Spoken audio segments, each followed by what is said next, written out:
New numbers reveal how difficult it can be for those who work in construction to afford a home in the cities they help build. Thanks for joining us. I'm Latricia Thomas. And I'm Joshua. Research from Construction Coverage says that wages for construction workers have not kept up with inflation.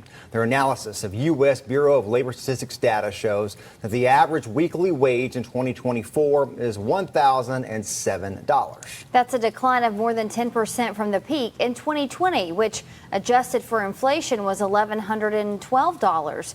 Meanwhile, the housing market has only gotten more expensive, with the average mortgage payments up 30% in just the last 4 years. A release from the Associated Builders and Contractors in January said that the number of workers is struggling to keep up with demand. That release said that the industry would need to attract 500,000 new workers on top of the normal pace of hiring to meet expectations. News Channel 9's Ray Collado reached out to people familiar with the industry to learn more about this labor shortage. It's not just a construction industry struggle, it is every industry struggle. According to Nick Corneliuson, there's nothing like this sound when construction is a labor of love. And once they have worked in the construction industry, it gets in your heart and you want to stay with it forever. But this recent report from Construction Coverage says the construction industry is experiencing a crisis with shortages all around the nation. Why? The report says wages of construction workers have not kept pace with recent inflation.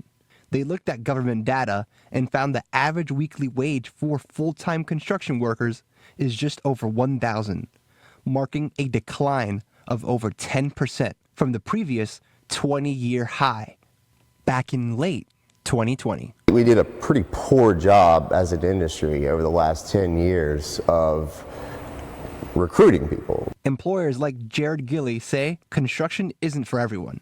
However, others say if you can truly connect with it, the long hours just don't matter. If you get engaged in something that is meaningful and you feel like you're good at, and you also feel like, man, I enjoy doing this, the hours go away, right? Right here behind me is where the next generation of Chattanooga construction workers have been getting their start.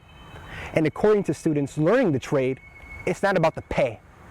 It's about the passion that comes from building something. Once you find something that you're passionate about, money is always going to come. So it's not really about the money. Construction Career Center student Jamaica Lewis is hoping to break into the industry. And as the Associated Builders and Contractors believe, the industry is facing major worker shortages. With the demand of labor going up, he'll be needed. I love carpentry work. One day I want to build my own house. In Chattanooga, Ray Collado, News Channel 9. Experts in the industry say the average construction worker is in their mid to late 50s, and with each one who retires, 5 more are needed in order to meet demand.